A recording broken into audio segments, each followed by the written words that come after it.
Hi, I'm Colton the Baez as we are gearing you up for the 2021 season at Jennerstown Speedway. And joining me to discuss, he is Jennerstown GM Bill Hribar. Bill, thank you for spending some time to be with us. Thanks for stopping by today.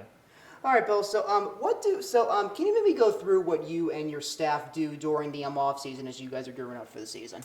Well, everybody thinks when the last night of racing happens, everything's done the following year, and that's actually incorrect. We start working towards next year as soon as, actually before the concluding season's even over.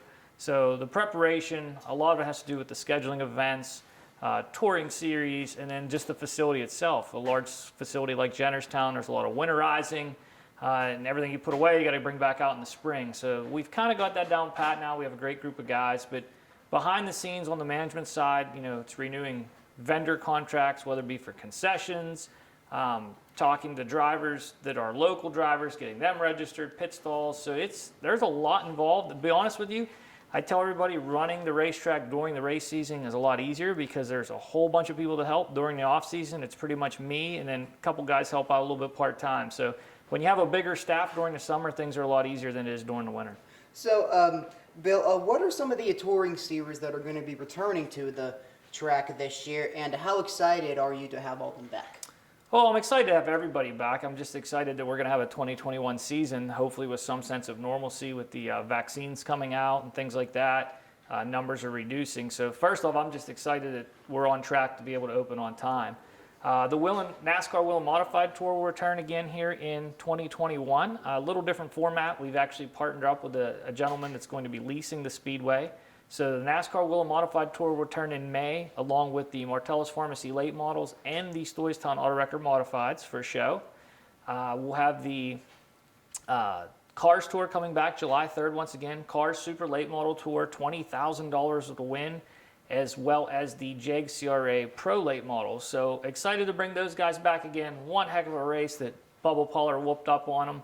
I know I talked to Jack McNelly, the director of the series, here a couple weeks ago, and he's talked to some of the big names, Ty Majeski, Casey Roderick. Everybody has that race on their radar this year, so we're pretty excited. I know the Donnie Wilson Motorsports team, Sammy Smith just made the trip over to his division, his team. They plan on fielding some cars, and we might even see one of their pro late models show up as well. So really excited for that event. I think we have a lot to build off from the 2020 season.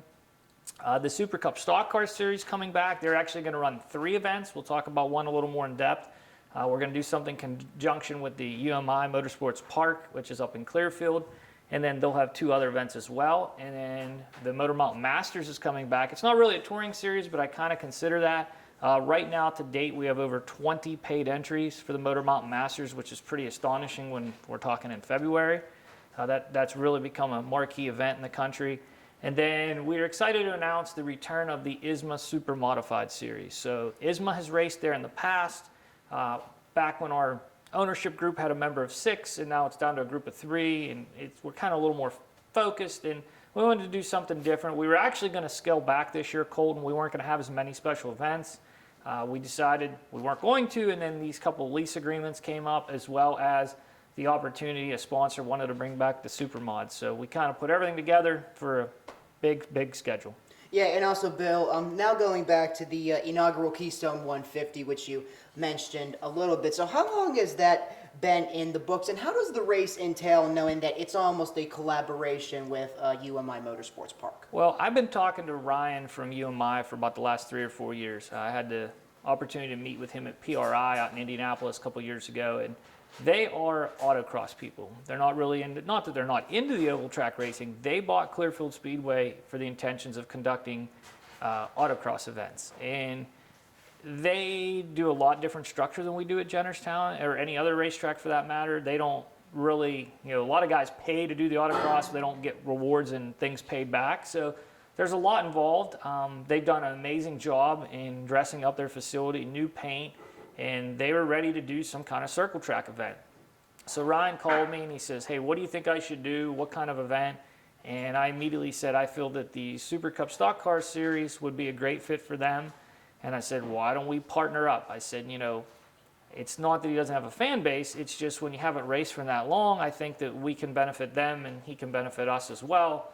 So we decided to do a Friday, Saturday back-to-back. And in discussion with Ryan, Aaron Creed, and Joe Schmeling from Super Cup, we decided we wanted to do the same format both days. We didn't want to just do something there and then something at my place. So we felt that a 75-lap feature rather than the Twin 50s would fit both facilities very well. Combine it, call it the Keystone 150. So we've been in discussion for quite some time. It all came together here over the last couple months, and I think that we're both excited, and as well as Super Cup. And so how did you guys land the ISMA SuperModifieds that you mentioned before to take the trip to Jennerstown? Well, it really wasn't that hard of a decision. We've had the SuperModifieds at least twice before under our ownership group, and kind of took a little bit of a recess there, went a different direction with the Must-See Racing Sprints. And as I mentioned, Colton, we were not going to have large-scale events. We weren't going to bring anyone back.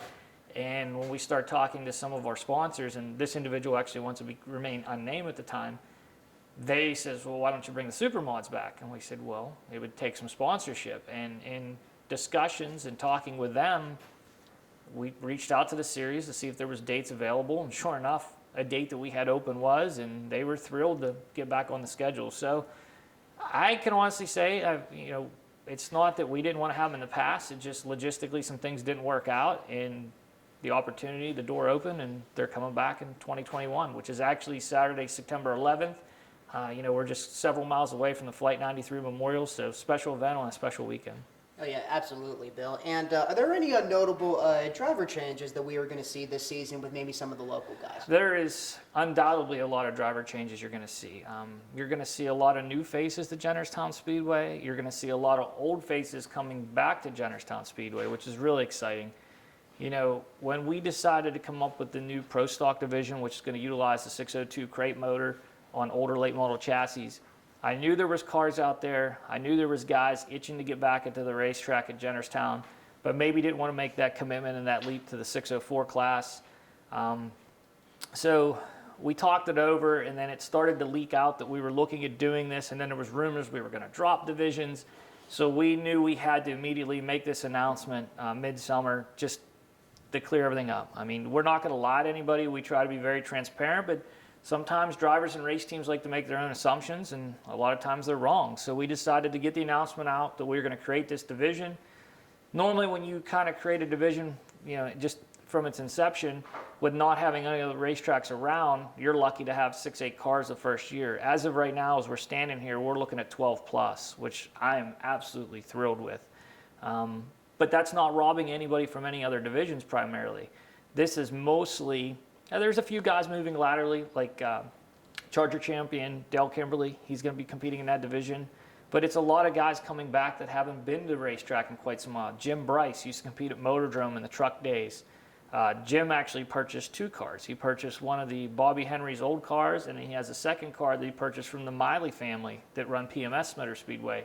So he has a 2-car team that's coming. Chucky Kessler, who's a former competitor at Motordrome in Jennerstown, a former winner, he'll be in the 602 Pro Stock class. And then we have some dirt converts. Trent Clark's his name.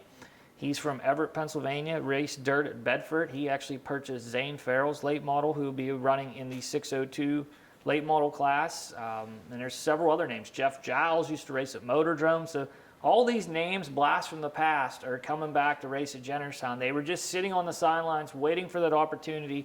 Maybe they didn't really want to be in a street stock or modified, but this class is going to be the division to get them back on the racetrack. Oh yeah, that is a very exciting, Bill. And also for the record, so is the 602 division just a add-on to the 5 other divisions that we see at Jennerstown? Correct. So we're going to run 6 divisions this year. Opening night, there'll be all 6 divisions in action, and championship night, all 6 divisions will be in action. But then we'll run a rotational basis each week where we'll only run 5 weekly. So every 3rd or 4th week, so to speak, a division will have a night off. So, for example, Martellus Pharmacy late models, they're going to run every week. They get no nights off whatsoever other than the Monster Truck Tour. But the other divisions will get 1 or 2 nights off a year to allow them to prepare schedules and things like that, go with their families, vacations. Heck, somebody wants to get married during race season, you could do that on your night off. We saw that last year. Yeah. And so finally, Bill, do you have any message to all the great fans out there who come to Jennerstown week after week as we're gearing up for the 2021 season? We always knew that asphalt racing in southwestern Pennsylvania had a really strong fan base, and it kind of dwindled over the last so many years with Jennerstown being closed and Motordrome kind of not knowing what was going to happen. And it's really exciting, Colton, to see over the last 3 or 4 years how there's been a resurgence, that those race fans are coming back out to the racetrack. Some of them are actually buying race cars and racing with us, but the core fan base at Jennerstown Speedway of 4,000 to 5,000 strong every week has just really, it's made it all worth it. And we can't thank everybody enough for their continuing support. It's been an interesting 2020. Hopefully we can get that behind us and keep moving forward and get all our events in, as many as we can, Mother Nature permitting. You're going to see some facility upgrades here in 2021. Originally, we announced a couple months ago that we were replacing the front light towers at the Jennerstown Speedway. It looks like now we're in the process of probably pursuing replacing all the light towers at Jennerstown Speedway. So instead of having 33 light posts in the infield, we're going to go down to about 14 all brand new Musco LED lighting. So that's a little bit time sensitive with everything going on in the weather, but that's in our goal, that's in our target. So, you know, folks, these 3 owners of Richard Palagruda, Larry Heminger, John Morocco, they are so committed to this facility that every dime we make goes back into it. And if that's not a true testament that Jennerstown's going to be here for years to come for the drivers, the fans, and everyone, I don't know what else is. So we just keep pushing forward. Can't do it without their support. Can't do it without the drivers and our amazing staff. I mean, we have a great group of people. Colton, you do a great job for us, so we appreciate it. And we can't ready to kick off 2021. Yeah, Bill, thank you so much for your time, and we hope to see you at the racetrack to begin the 2021 Jennerstown season.